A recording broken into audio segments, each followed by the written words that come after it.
Boa noite, graças e paz. Ô povo, tem que orar por mim, por favor. Opa, deixa a parede. Fica à vontade. Oramos ao Senhor. Pai, nesta noite nós queremos continuar esse culto em adoração, em louvor, em temor diante de Ti. Queremos nesta noite abrir nossos corações com a Tua palavra e receber aquilo que tens para nos ensinar. Vem ungir com unção dobrada do Teu Espírito Santo dentro do pastor Jorge, para que ele venha estar com Sua voz nos ensinando esta noite a Tua palavra e os Teus propósitos para nossas vidas. Em nome de Jesus. Irmãos, podem sentar, fica à vontade, amém? Gostaria que os irmãos abrissem as Bíblias lá no Salmo 90. Salmo 90 foi o único salmo na Bíblia escrito por Moisés. O único. Não tem mais nenhum outro. Pastor, quem era Moisés? Moisés foi o homem que foi chamado de Deus, amigo de Deus. Ninguém na Bíblia foi chamado amigo de Deus, só Moisés. Quando a irmã dele se rebelou contra ele, se insurgindo contra ele, incitando o seu irmão Arão a se rebelar contra Moisés, para fazer uma rebelião contra a autoridade de Moisés, Deus foi lá e falou com eles, dizendo assim: olha, com outros eu falo por enigmas, eu falo por mistérios, mas com Moisés eu falo boca a boca. Amém? Então esse foi o único salmo, né? Esse salmo fala da eternidade de Deus e fala da transitoriedade do homem. Pastor, o que é transitoriedade? É a nossa finitude, é a nossa presença aqui, que tem início e tem fim. É nós que viemos do pó e nós voltaremos do pó. Nós que hoje somos um pó erguido. O que é um pó erguido, pastor? É um pó levantado. Porque um dia nós éramos pó e Deus soprou sobre nós o seu sopro do Espírito. Um dia nós vamos morrer, nós vamos ser um pó caído, né? Amém, meus irmãos? Hoje nós somos pó erguido. Um dia nós vamos ser um pó caído. Amém? Então Moisés, nesse salmo, de maneira muito sábia, instruído por Deus, ele fala, né, de como nós somos frágeis, como nós somos transitórios e como Deus é eterno. Amém? Amém. Então nós vamos ali. Senhor, Tu tens sido o nosso refúgio de geração em geração. Antes que os montes nascessem e se formassem a terra e o mundo, de eternidade em eternidade, Tu és Deus. Tu reduzes os homens ao pó e dizes: tornai-vos filho do homem. Pois 1000 anos aos teus olhos são como o dia de ontem. O que Moisés fala aqui não se aplica de maneira literal. Não quer dizer que 1000 anos para Deus é como um dia para nós. Quer dizer que o tempo para Ele é muito diferente do nosso. Para Ele não existe ontem nem hoje, não existe 1000 nem 2000 anos, porque Deus vive na eternidade. Ele não conta o tempo como nós contamos. Para nós 2000 anos é um tempo muito grande, mas Deus vive como não se tivesse tempo. Para Ele é tudo igual, porque Ele não tem início, Ele não tem fim, Ele é atemporal. Ele não foi criado e Ele cria todas as coisas, certo? E Ele continua: tu arrasta-os. Ele diz assim: pois 1000 anos aos teus olhos são como o dia de ontem que se foi e como a vigília da noite, A vigília da noite, ele fala aqui no tempo hebraico, que cada vigília, durava um tempo muito breve, que era de 4 horas, O judeu tinha 4 vigílias, uma das 6 às 10, outra das 10 às 2 da manhã e outra das 2 às 6 da manhã, certo?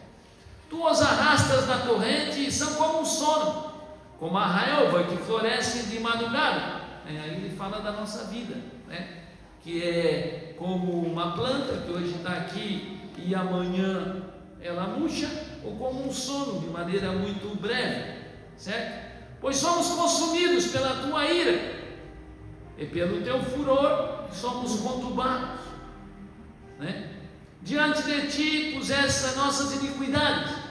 Então Deus vai falar que além de transitório e além de passageiro, nós ainda temos mais uma qualidade: nós somos pecadores, né? Além de nós estarmos sob a ira de Deus, pastor, por que nós estamos sob a ira de Deus? Porque Deus é santo.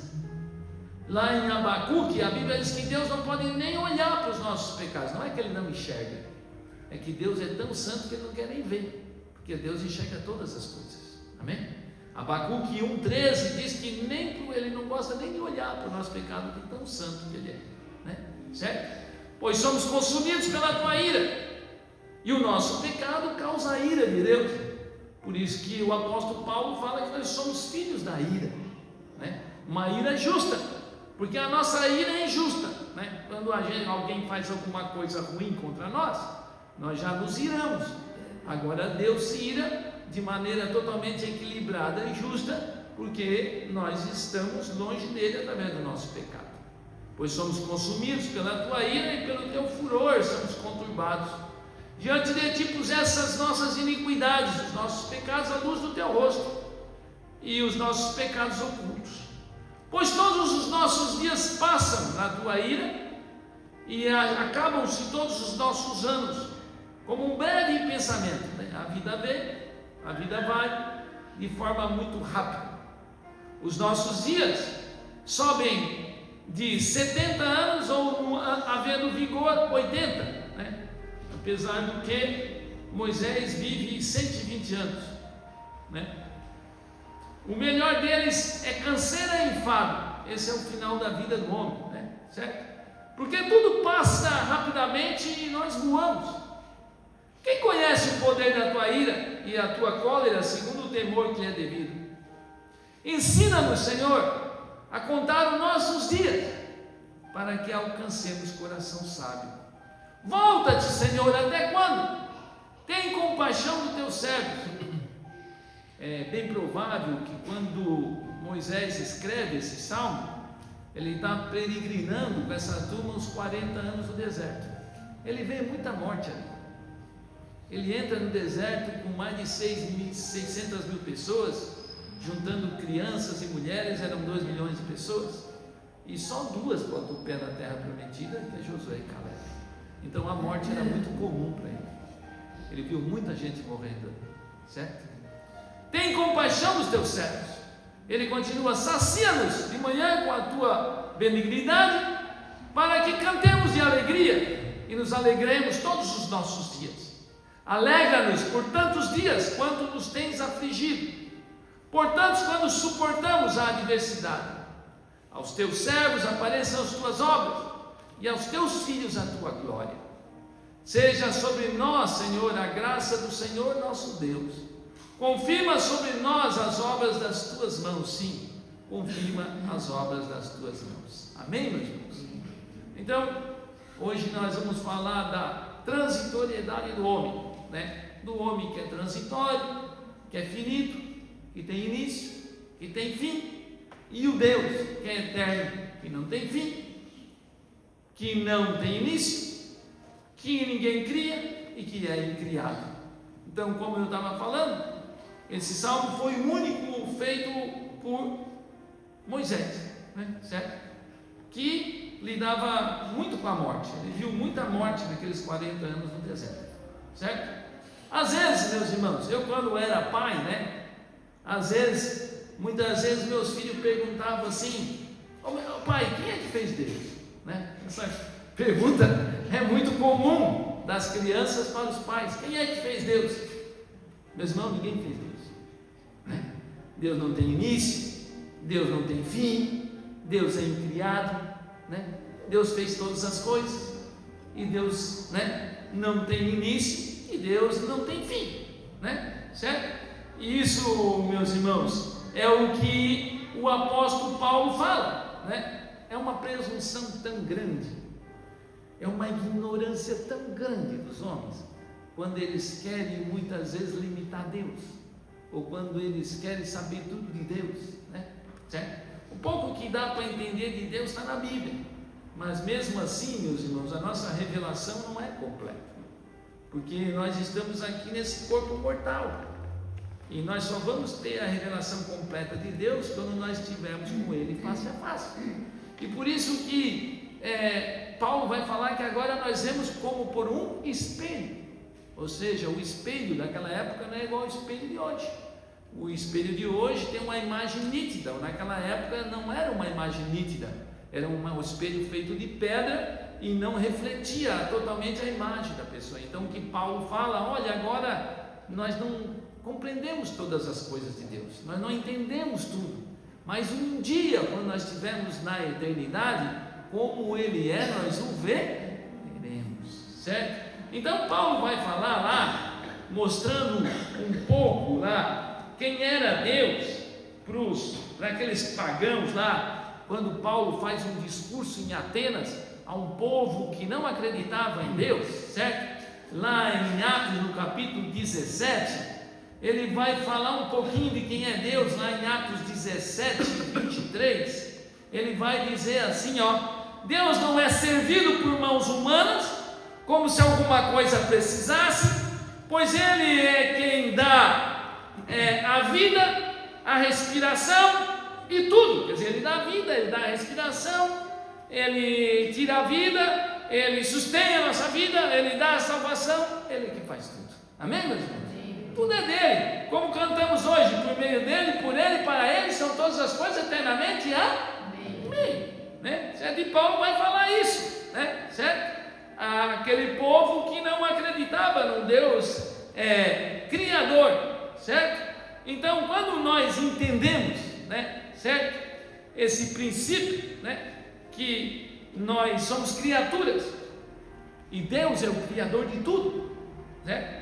É fundamental para nós ter respeito a Ele, para nós se curvar diante dEle e para nós depender dEle, amém?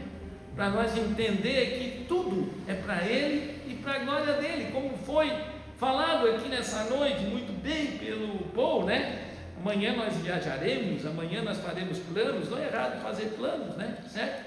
Mas os nossos planos são limitados à vontade de Deus, né? Certo?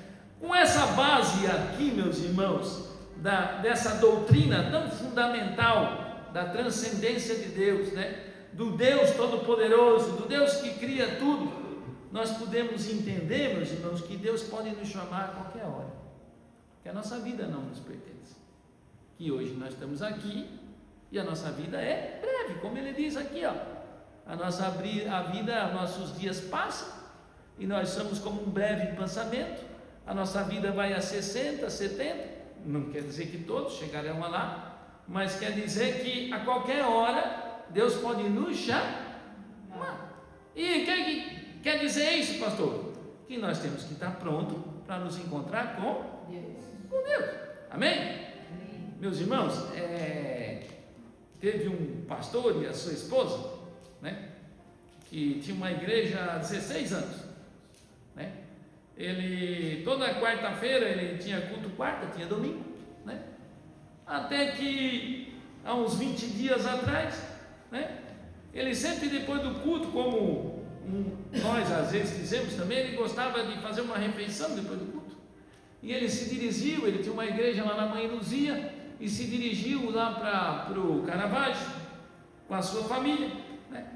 E indo para lá, né, ele fazia isso costumeiramente. E naquele dia, né, como é que ele ia imaginar que um carro na contramão ia pegar ele, né? Aí alguns vão dizer assim, tem uma rapaziada aí que é tolhida de sabedoria de Deus, alguns ainda vão dizer, esse homem eu acho que estava fora da vontade de Deus. Não, meus irmãos, isso aí é ignorância. A Bíblia diz que tudo que sucede ao justo, sucede ao injusto, né? O injusto fica doente e o justo também fica. A pessoa que é justificada por Deus perde o emprego e a pessoa que não é justificada perde também. Amém, meus irmãos? A diferença para onde nós vamos, com quem nós vamos e aonde nós passaremos a eternidade. Amém, meu irmão? Porque uma coisa mais certa do mundo é que todos nós um dia partiremos. Isso é a coisa mais certa. Isso é a coisa mais certa, né? Meus irmãos, há 10 anos atrás, nós tivemos um time em Santa Catarina que foi para a Libertadores. E eles fizeram uma viagem para a Colômbia. Os irmãos se lembram? Com uma aviação que chamava Lamia, né? 77 pessoas. E aquele avião caiu. 71 pessoas morreram. Talvez elas não soubessem que era a última viagem que eles fariam, né? Em 1912, meus irmãos, fizeram um navio, um navio imponente, bonito, né? Eu não viajei nele, mas era a coisa mais linda da época, né? E nesse navio chegaram até a dizer, nele nem Deus afunda, mas afundou. O nome dele era Titanic. E 1.500 pessoas morreram naquele navio, né? Certo? Em 2011, meus irmãos, o pastor de vocês fazia estudo bíblico numa casa, né? Lá na Santa Bárbara, certo? Eu não me lembro o nome do dono da casa. A única memória que eu tenho dele é que ele era cego, que ele teve uma diabetes e ele não enxergava, né? E quando eu fazia estudo bíblico lá, certo? O filho dele, que tinha 10 anos, ele tinha dificuldade de ler. E quando a gente fazia estudo bíblico, ele queria ler, mas ele tinha muita dificuldade. E ele sentava no colo da mãe e lia, meio atrapalhado, né? E a gente deixava ele ler, porque ele era muito interessado para as coisas de Deus. 3 meses depois, ele morreu com um AVC fulminante. Como é que a gente imaginar que ia acontecer isso? O que isso quer dizer, pastor? Que a nossa vida não nos pertence. A nossa vida pertence a Deus. Ele dá vida e Ele tira a vida. É isso aí. E o que isso tem a ver conosco, pastor? Que quando nós conhecemos como é Deus, quando nós contemplamos a nossa finitude, quando nós sabemos que não somos dono de nada, e que nem a fé nos é dada, é Deus que dá para nós, né? Ele dá a salvação, Ele dá a vida, Ele dá a misericórdia, Ele dá tudo para nós, certo? Então, o que nós devemos fazer? Ser temente a Ele, ser reverente a Ele, ser grato a Ele, depender dEle, amém, meus irmãos? Amém. Quanto mais nós conhecemos a Deus, mais nós deveríamos buscar Ele, mais nós deveríamos querer estar com a sua noiva, que vai morar no céu, que é a sua igreja, né? Tudo isso nos deveria levar a isso, meus irmãos, porque tudo é Ele que dá. Se nós for entender assim, certo? A vida espiritual é Ele que dá, porque Ele dá a salvação e Ele nos dá a perseverança de continuar. A vida física é Ele que dá também, porque se tiver qualquer parafusinho, qualquer órgãozinho, qualquer coisa que não funcione, por isso que a Bíblia diz que as misericórdias de Deus são a causa de nós não sermos consumidas. E por isso que a Bíblia diz, novas são a cada manhã, né? Quando nós levantamos, é porque está tudo certo. Por isso que tinha um pastor, que foi o fundador da Presbiteriana, ele dizia assim, se amanhã eu acordar, eu vou estar com Deus. Se eu não acordar, Deus vai estar comigo. Amém? Essa é a diferença, meus irmãos, certo? Então esse é o sentido de tudo. Então vamos lá para o texto, para nós entender. Então nós vamos entender que a vida espiritual é Ele que dá, a vida física é Ele que dá, a vida psicológica é Ele que dá, Ele dá equilíbrio, Ele dá paz, Ele dá todas as coisas, e até a vida existencial é Ele que dá, porque com Cristo nós sabemos o que estamos fazendo aqui, para onde estamos indo e qual é o propósito de todas as coisas. Amém? Então vamos para o texto aqui. Primeira coisa que nós aprendemos aqui no versículo 1 a 3 é que Deus é o refúgio do seu povo, de geração em geração. Não está dizendo que Deus é o refúgio de uma geração, que Deus é dos antigos, dos antepassados. Não, Ele é o refúgio de geração em geração. Amém? Ele não é só o refúgio, ele é a habitação também, Antes que os montes se formassem, de eternidade em eternidade, tu és Deus, né? E ele diz aqui, tornai-vos filhos dos homens. Então a primeira coisa que nós vimos, meus irmãos, aqui, que Deus não é só o nosso amparo, certo? Mas é também a nossa habitação, certo? Quem quer dizer isso, pastor? Quer dizer que o pastor Jorge vai passar, quer dizer que os reinos vão passar, quer dizer que as empresas vão passar, quer dizer que as pessoas vão passar, mas Deus não vai passar. Amém? Amém? Essa é a realidade, certo? Então é isso que nós temos que entender, meus irmãos. Então, por isso que Pedro falou, né? Quando Cristo aperta o discurso lá no João capítulo 6, Pedro vai dizer: para quem iremos nós? Se só tu tem palavras de vida eterna, né? Eu gosto muito de um salmo, meus irmãos. Eu gostaria até que a Laís pudesse botar esse salmo aqui, Salmo 73. O cidadão está igual a nós. O cidadão, ele começa o Salmo 73 com um problema seríssimo. Ele questiona muito, porque ele olha assim, às vezes a gente olha assim, como é que tem uma rapaziada ruim aí, principalmente no nosso país, que faz um monte de coisa errada e prospera, que faz um monte de coisa que corrompe, que faz coisa terrível, e ainda estão aí. O Salmo 73 é mais ou menos isso. O cara começa o Salmo 73, ele começa a questionar Deus por causa da prosperidade do ímpio, até que lá no versículo 17, se tu puder colocar ali, Laís, lá no versículo 17, ele entra na casa de Deus, e às vezes a gente entra na casa de Deus meio bravo assim mesmo, a gente entra meio assim questionando Deus, meio sem fé, meio desanimado. E a Bíblia diz aqui no versículo 17, assim, que no capítulo 1 ele diz que os pés dele quase resvalaram, no versículo 1, e no versículo 17 disse: até que eu entrei no santuário de Deus. Lá no versículo 18 ele vai dizer assim, que as pessoas que não têm Deus, que as pessoas que têm aqui esse lugar aqui da terra como seu único céu que eles vão desfrutar, eles estão em lugares escorregadios.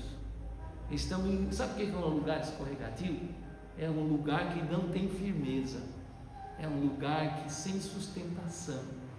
Por isso que quem morre sem Deus morre agoniado. Por isso que eu já participei, já fui orar por gente que morreu longe de Deus. É uma morte terrível mesmo. A pessoa morre agoniada, porque não sabe para onde vai, morre em guerra, porque ele não tem certeza para onde está indo. E eu participei, tive a misericórdia de um dia ser chamado por Deus, de participar de muita pessoa que estava passando para a eternidade, e eu vi como é bom morrer com o Senhor. Amém? É bom, meus irmãos, é bom, morrer com o Senhor é bom, esse é o fim de tudo, né? A nossa vida aqui é transitória, a eternidade com Deus, o nome já diz, eternidade, não tem início, não tem fim. Por isso que o apóstolo Paulo diz: se a nossa esperança está aqui no nosso dinheirinho, está aqui nas nossas conquistas, está aqui nesse mundo, nós somos mais miseráveis dos homens, né? Por isso que a Bíblia diz que a nossa esperança, que a esperança do homem é bendita. Amém? A diferença da esperança nossa é que muitas esperanças nesse mundo não vão se concluir, mas a esperança em Cristo é real, vai se concluir. Quem morre nele viverá a eternidade com ele. Pastor, como é que você tem certeza disso? Está na Bíblia. Já viu Jesus mentir? Já viu Jesus falar alguma coisa que não aconteceu? Amém? Pode confiar. Talvez eu não seja digno de confiança, mas Jesus é. Amém? Tudo que ele falou vai acontecer. Amém? Então, meus irmãos, a primeira coisa que ele fala é isso, que Jesus não é só o nosso amparo, né? Mas a nossa alma se sente segura nele, né? nosso amigo aqui, ele estava numa crise de identidade, ele começou a ver a prosperidade do ímpio, até que ele se chegou na casa de Deus, ele viu que as pessoas, estão em lugares escorregadios, certo? Aí lá no versículo 22, ele faz aquilo que todo homem deve fazer, Tem gente que é orgulhosa diante de Deus, certo? Mas ele confessa aqui no versículo 22, se tu puder botar ali, ou lá em Salmo 73, 22, eu estava embrutecido e ignorante, eu era como um animal irracional à tua presença. Quer dizer assim, quando a pessoa não se humilha diante de Deus, quando ela não reconhece o Senhor em todos os seus caminhos, ela é uma pessoa ignorante. Não é ignorante grossa, mas é uma pessoa sem visão, é uma pessoa sem sabedoria, A pessoa pode ser inteligente, mas sabedoria só vem de Deus. A Bíblia diz que o temor ao Senhor é o princípio de toda a sabedoria. O que é temer a Deus? Não é ter medo, é se submeter a Deus. Amém, meus irmãos? Certo? Aí lá no versículo 23, ele vai dizer, ele fala, primeiro que está, ele fala do amparo de Deus, ele fala como Deus cuida dele. Ele diz assim, tu me guias com o teu conselho. Tem algumas passagens que diz, tu me guias com a tua mão e depois me recebes na glória. Então o que ele vê aqui, que independente que as pessoas que não têm a Deus prosperem, ele sabe que ele pode contar com Deus em todas as áreas da sua vida. Amém? Em todas as áreas, meus irmãos, em todas as áreas ele pode contar com o Senhor. Amém? A Bíblia diz aqui, meus irmãos, o que? A Bíblia vai dizer que ainda que o meu pai e a minha mãe me deixem, o Senhor me acolherá. Então, quem é a tua mãe e teu pai? São as pessoas mais confiáveis da tua vida.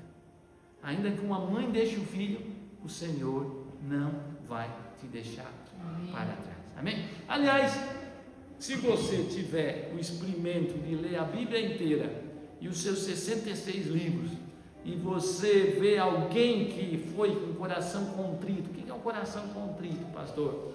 Coração contrito é um coração choroso, um coração arrependido dos seus pecados. É um coração contrito. Se você vê alguém na Bíblia arrependido que foi a Cristo e encontrou Ele e que foi desamparado, ou que não foi consolado, não foi confortado, foi deixado para trás, por favor me mostre também, porque eu quero achar também. Amém? Amém, meu irmão? A Bíblia diz que Deus é tão cuidadoso para com o homem, que Ele é pai dos órfãos e juiz das viúvas. Ou seja, Ele olha até as pessoas mais desfavorecidas. É só você olhar na Bíblia aí, no Salmo 68, no versículo 25. E para acabar, esse mesmo homem que entra igual a nós, muitas vezes cheio de dúvida, muitas vezes cheio de incerteza, bravo com Deus porque vê a prosperidade dos outros, esse homem lá no versículo 25, ele vai dizer: o que tenho eu mais no céu? Não há outro em que eu me compraza na terra. Amém? Ele vai dizer: olha, não tem ninguém que pode suplantar, não tem ninguém que pode me dar a plenitude que só tu em mim pode dar. Amém, meus irmãos? É isso que ele fala, é exatamente isso, Agora lá no versículo 6, se nós voltarmos para o Salmo 90 aqui, lá no versículo 5 e 6, agora ele vai falar aquilo que eu falei para os irmãos essa noite. Ele estava acostumado a ver um monte de gente morrer ali, ele estava acostumado naqueles 40 anos a ver as pessoas dia após dia se irem, E agora no versículo 6 e 5, ele fala da transitoriedade, da finitude do homem. Olha, ele diz aqui, tu os arrasta como um sono, como uma relva que floresce e de tarde murcha, Então ele fala da vida do ser humano, Ele fala que o homem é breve, certo? ele fala que nós somos como um sono, ele fala que nós somos como uma erva, então ele fala como o homem é transitório, né? E tem muitas pessoas que vivem, né, como se achavam que vão ficar a vida inteira aqui, né? Mas não é assim, meus irmãos, certo? Essa é a realidade. Depois ele vai falar lá no versículo 7 e 8, que além do homem ser finito, além dele ser transitório, o homem, ele também é pecador. Olha ali o que ele fala no 7, Salmo 97, nós somos consumidos pela tua ira, certo? O que é a ira de Deus? A Bíblia diz que os limpos de coração verão a Deus. Ah, pastor, mas então o pastor é perfeito? Não, não sou. Não sou e ninguém daqui de dentro é. Aliás, eu estou aqui hoje porque um dia Jesus me alcançou. Amém? Amém. Eu estou aqui hoje porque a igreja é um hospital onde aqueles que são pecadores, um dia eles escutam que o sangue de Cristo nos purifica de todo o pecado. Amém. Amém?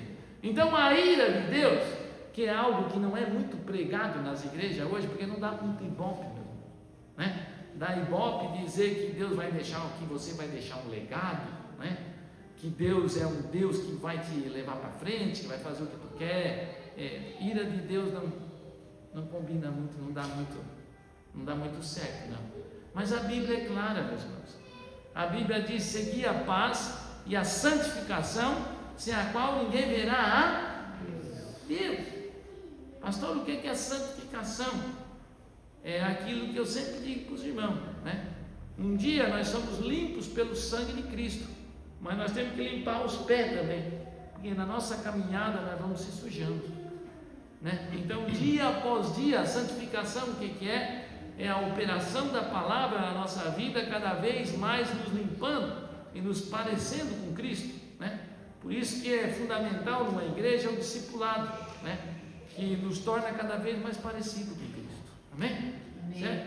Então nós temos que entender aqui, que a ira de Deus é o comportamento justo de Deus a um povo que se separou dele. O que é isso, pastor? A Bíblia fala lá em Gênesis que Deus nos fez a imagem e semelhança de Deus.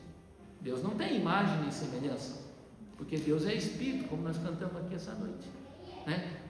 Qual é a imagem de Deus? Deus é santo, Deus é perfeito, e o pecado nosso tirou a imagem de Deus. Então Cristo vem para que aquela imagem fosse restaurada em nossa vida. Amém? Então, meus irmãos, qual é o propósito aqui? Ele diz aqui: pois somos consumidos pela tua ira, diante de ti puseste as nossas iniquidades. Então nós não estamos falando aqui para ser santarrão, nós não estamos falando aqui para ser perfeito, mas nós estamos falando que, sem exceção, todos nós, não precisam de uma religião, nós precisamos de uma pessoa, nós precisamos do perdão de Cristo Jesus. Amém. E do seu sangue sobre as nossas vidas. Glória a Deus. Amém? Amém. A Bíblia, sabe o que a Bíblia diz para nós, meus irmãos? Que Jesus veio. Olha aqui, pega 1 Coríntios capítulo 15, versículo 3.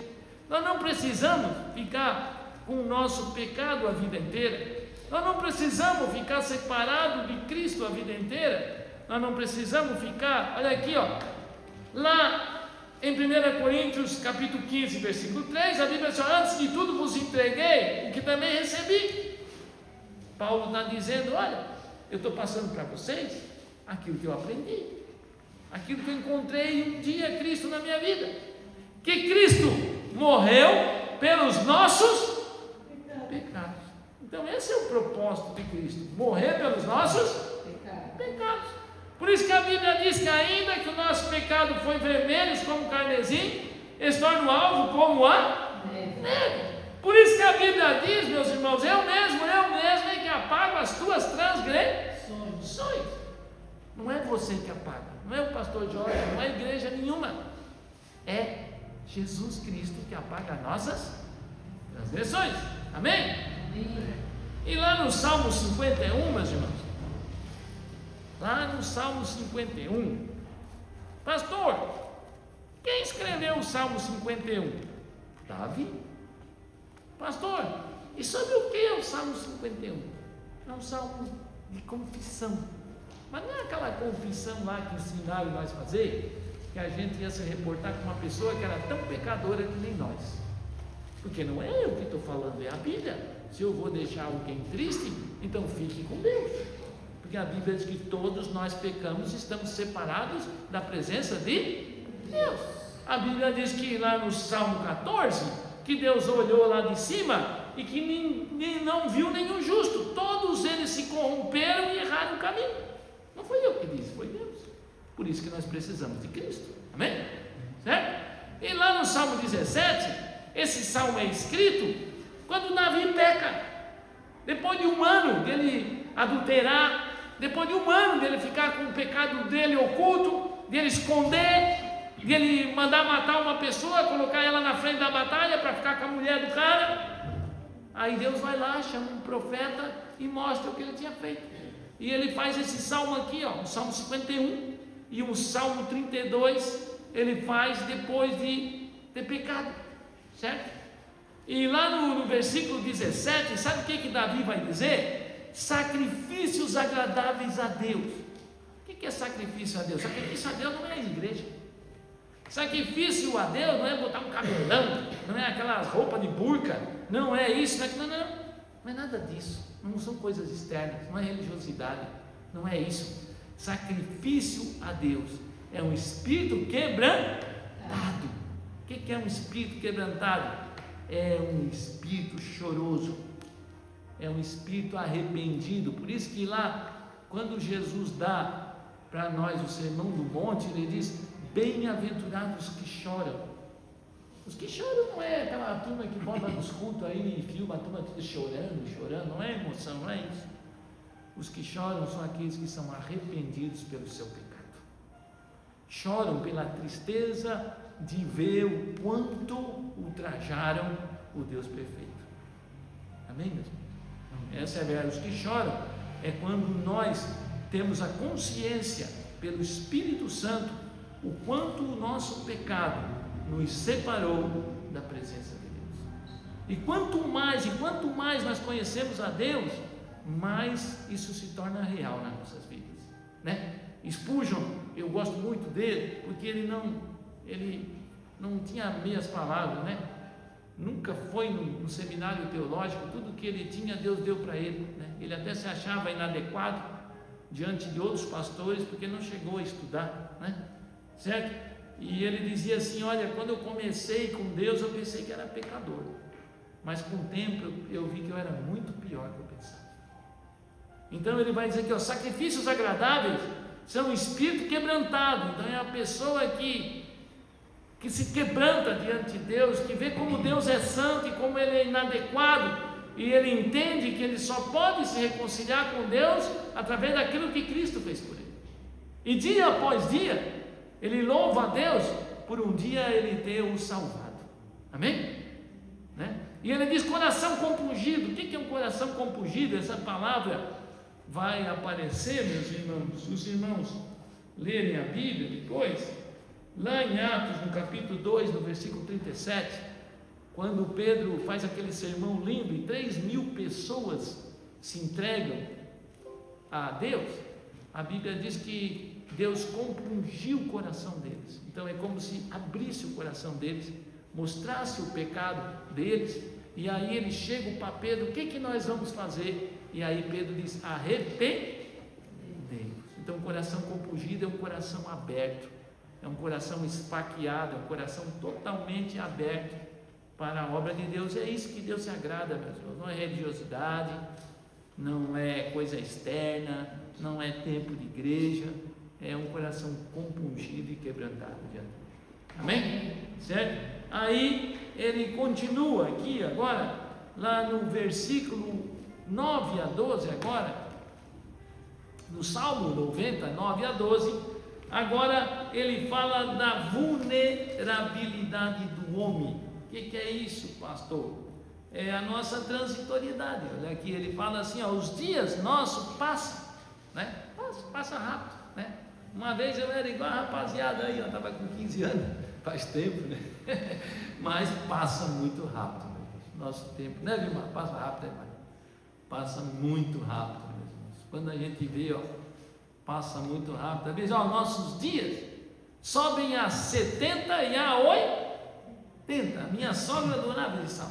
Ela sempre dizia que a velhice é enfado e canseira. Ela cansava de dizer isso. Por quê, meus irmãos? Porque a gente quer fazer as coisas, não dá mais. A gente tem ideia, mas não tem mais força, né? Quando chega na velhice, é isso aí. A gente é cheio de ideia, mas não dá mais, né? Quando a pessoa vai chegando lá, vai acontecendo essas coisas aí. Então ele fala exatamente isso, mas ele não fala aquilo. Olha, tudo passa rapidamente e nós voamos. Cada dia, meus irmãos, nós estamos mais perto da glória. Um dia que nós se salvamos, um dia que passa, nós estamos mais perto do céu.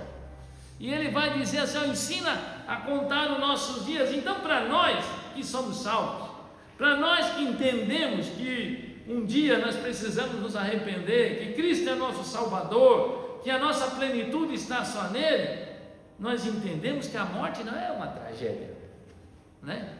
A morte não é uma tragédia para nós, né? A morte para nós é uma coroação. Amém, meu irmão? Amém? Amém? Amém. Irmão, não querem estar com Cristo, não? Não querem. É bom, a morte é boa. O que Paulo falou da morte? Paulo falou lá em Filipenses 1:23 que a morte é incomparavelmente melhor, né?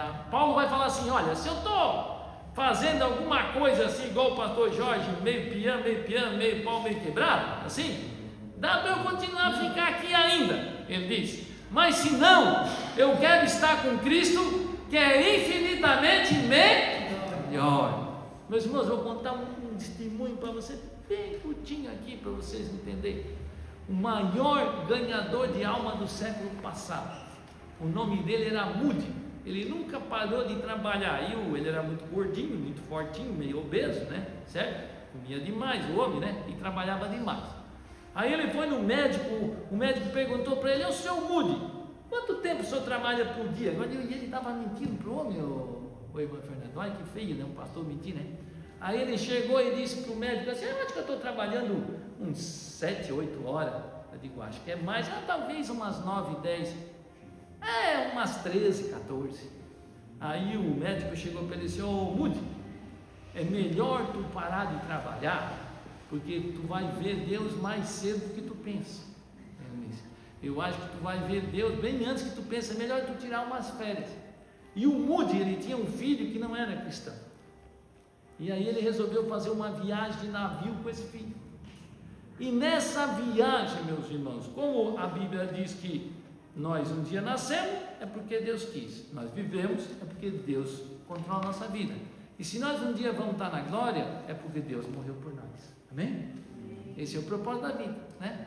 E o Moody resolveu fazer aquela viagem, e o navio começou a naufragar. E o filho dele não era cristão. E naquela viagem, né, ele, naquela maneira muito íntima que ele tinha de Deus, ele não fez aquela oração assim dos pentecostal, grandioso, Deus soberano, transcendental. Não, ele não fez aquela pataguada toda.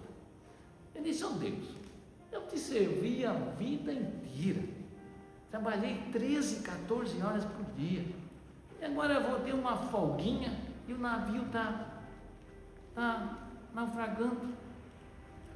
Aí Deus olhou e disse para ele assim, através do Espírito Santo: se tu não vai mais me servir, se tu não vai fazer a minha obra, então eu vou te trazer para cá. Está vendo, meus irmãos? Está vendo? Olha como Deus gostava desse homem. Eu vou te trazer para cá, porque tu não vai fazer mais nada aí. Tu serve para ganhar almas, tu serve para a minha glória, tu serve para levar pessoas a Cristo. Tem maior propósito que isso? Amém? De falar a pessoas sobre a eternidade, meus irmãos. Então, se tu não serve, eu vou trazer para cá. Aí ele fez aquela oração simples. Eu disse: Deus, então tu faz o seguinte, tu deixa eu fazer só essa viagem, e a hora que eu chegar lá em terra, eu vou continuar a pregar o teu evangelho, né?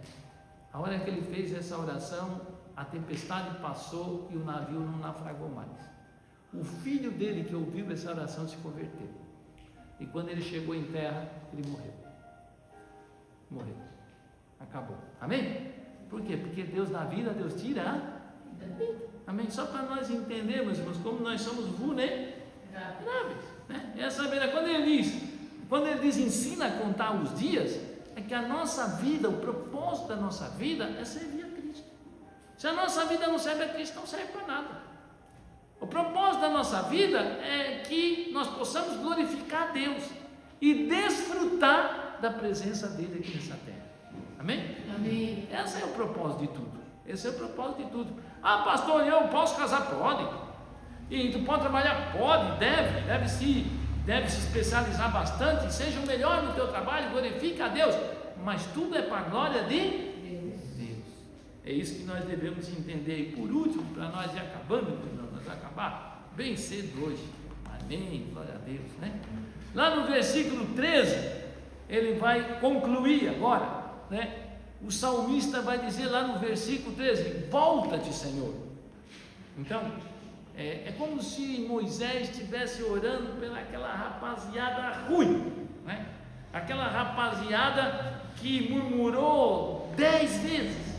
Aquele caminho que devia ser feito em 40 dias levou 40 anos. Era um caminho de 282 quilômetros, mais ou menos, como daqui até Porto Alegre.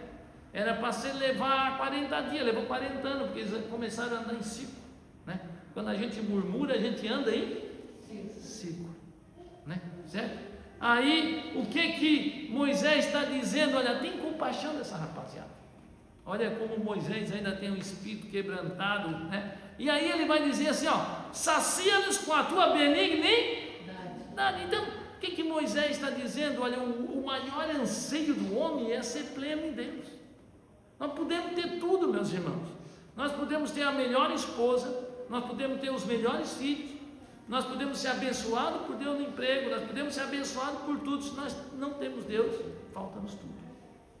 Esse é o plano de Deus para o homem. Amém? Esse é o plano, né? Certo? Então, por isso, meus irmãos, não é por nada que, se vocês pegarem aqui, ó, lá em Eclesiastes, depois de Salmo, vem Provérbios, né?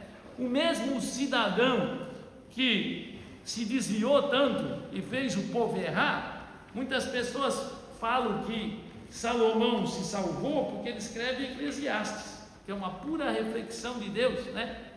E em Eclesiastes, no capítulo 3, no versículo 11, né? Diz que Deus pôs no coração do homem a eternidade, sem que ele possa descobrir as obras que Deus fez desde o princípio até o fim. Então Deus colocou já no coração do homem o desejo pela eternidade. Então nada que é temporal, nada que é dessa terra, nada pode satisfazer o coração do homem. Amém? Por isso que C.S. Lewis, que foi um filósofo que era ateu, os irmãos que gostam de ver aquelas séries, né? Ele fez as Crônicas de Nárnia, né? Para quem não conhece, foi de C.S. Lewis, um filósofo ateu que descobriu um dia Deus, né? Ele diz assim, ó, que essa insatisfação que tem no homem é porque o homem não foi feito para esse plano. O homem foi feito para estar com Deus. Amém, meu irmão? Certo? Então, como nada aqui é temporal, pode satisfazer o desejo do coração do homem. Por isso que Jesus disse que Ele é o pão que desceu do céu para dar vida eterna ao homem, né? Ele é o pão que desceu do céu, né? Por isso, meus irmãos, que se nós pegarmos lá em João, no capítulo 13, o fim de tudo é nós colocar nesse buracão que tem na nossa vida Jesus Cristo. Esse é o fim de tudo. Esse é o propósito de tudo, né? É nós colocar Jesus na nossa vida, ocupar esse espaço vazio que tem em nós. Eu descobri isso tarde, descobri quando tinha 27 anos, né? Porque havia um vazio. Esse vazio só é satisfeito com Cristo Jesus. Olha o que fala ali, ó. Olha o que Jesus disse para a mulher samaritana, lá no versículo 13 e 14. Ele disse, né? Ele pede água para a mulher. Água é uma coisa temporal. A água é uma coisa que só o ser humano vai precisar. Quando você estiver lá na glória, não vai mais precisar de água, porque o seu corpo já vai estar glorificado, né? Você vai ser transformado. Aí Jesus diz: ó, quem beber dessa coisa temporal, né, vai ter sede de novo. As coisas temporais não podem nos saciar. Aí ele vai dizer: agora, quem beber da água que eu lhe der, nunca mais terá sede, pelo contrário, a água que eu lhe der será uma fonte a jorrar para a vida eterna. Amém? Por isso que essa é a procura do homem. Nós somos transitórios e nós só se achamos quando encontramos a Cristo Jesus. Amém? Ou, aliás, como somos encontrados por Ele, né? Porque quem estava perdido não era Ele, mas era nós. Amém? Porque a Bíblia diz que Jesus veio buscar e salvar aquele que havia se perdido, né? Então, a satisfação do homem, né? Por isso que ele vai acabar aqui dizendo assim, ó, se nós pegarmos lá no Salmo 90, só para acabar, no versículo 14, ele vai dizer assim, ó: sacia-nos com a tua benignidade, para que cantemos de alegria e nos alegremos, né? Então, a nossa satisfação, o nosso saciamento, a nossa completude, a nossa plenitude é quando encontramos a Cristo Jesus. Amém? Amém. Toda a nossa vida se torna diferente. Todos os nossos dias, o nosso dia presente se torna diferente, a nossa esperança do futuro se torna diferente, os nossos pensamentos se tornam diferentes, as nossas decisões se tornam diferentes, tudo se torna mais claro. Amém? Amém. Por isso que ele disse: olha, volta a nos saciar com a tua bondade, para que cantemos de alegria. Alegra-nos quando temos nos afligido, para que suportamos a adversidade. Seja a tua graça e confirma as tuas obras. Então, esse é o fundamento de tudo, né? Que nós sejamos plenos nele, que apesar da vida ser passageira, apesar da vida ser transitória, vale a pena andar com Cristo Jesus. Amém. Porque a eternidade será muito longa, e vive bem e morre bem quem vive com Ele aqui, né? As pessoas dizem: todo mundo quer ir para o céu, todo mundo. Pastor, eu vou para lá, mas ninguém quer viver com Ele aqui. Como é que quer ir para o céu se não quer viver com Ele aqui? Como quer ir para o céu se não quer conhecer Ele através da palavra dEle? Como quer ir para o céu se não quer se quebrantar ali, orar um pouquinho, buscar a presença dEle? Há uma dicotomia com aquilo que nós falamos e aquilo que nós fizemos, meus irmãos. Que nós possamos talvez ser visto como Moisés foi visto, né? A Bíblia diz que ele era amigo de Deus, né? Amigo de Deus. Eu não estou aqui para julgar ninguém, mas que nós possamos refletir esse salmo aqui, refletir a nossa vida, né? E ver se Deus está nos saciando mesmo, né? Porque qual é o propósito da vida? O propósito da vida é adorar a Deus, é glorificar Ele e levar outras pessoas a adorar Ele. Amém? Esse é o propósito de tudo. Por quê, pastor? Porque quem não se voltar para Ele, a Bíblia diz que vai passar a eternidade sem Ele, né? Então, o propósito do discipulado é isso. Quem quer formar discípulos?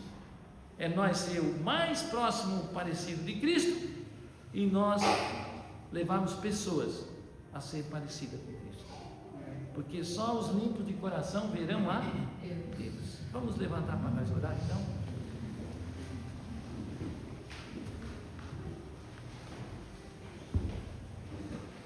Ô Edivaldo, tem que orar para acabar esse culto.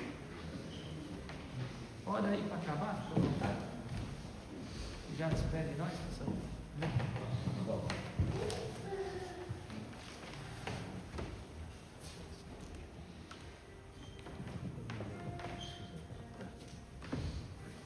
Irmãos, vamos orar. O irmão veio pedir para a gente colocar a tia dele em oração, a Suzete, isso?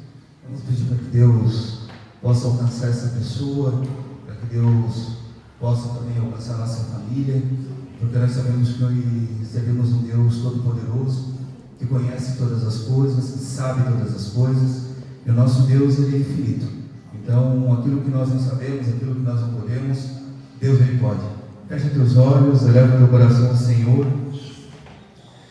Pai, nós te adoramos, Senhor, nós pedimos a Tua presença, nós pedimos, Senhor, que Tu venha trabalhar essa palavra na nossa mente, no nosso coração, para que nós possamos, Senhor, ser mais parecidos contigo.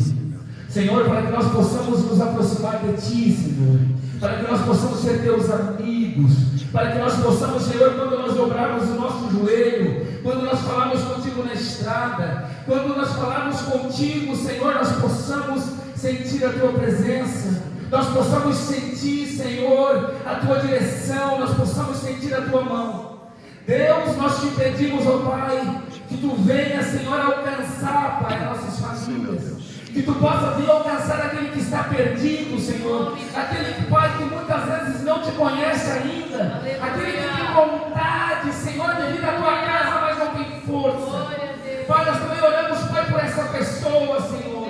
Nós oramos, Pai, por essa pessoa que agora, Pai, está precisando da Tua presença, Pai. Nós colocamos, Senhor, a tia, Pai do irmão, na Tua presença, Pai. Nós pedimos que o Senhor alcance aonde ela estiver agora, Jesus. Que Tu possa levar a Tua mão santa, a Tua mão poderosa, Senhor. A Tua mão que cura, a Tua mão que resolve, Senhor, sobre a vida dela. E nós pedimos também, Senhor, que essa semana que vai iniciar seja uma semana abençoada, guardada pela Tua proteção, Pai. Nós colocamos, Senhor, a nossa semana diante de Ti. Nós pedimos, Senhor, também a Tua presença, Deus, pelas pessoas que precisam, pessoas que estão enfermas, Pai, pessoas da igreja, Senhor, que estão se distanciando.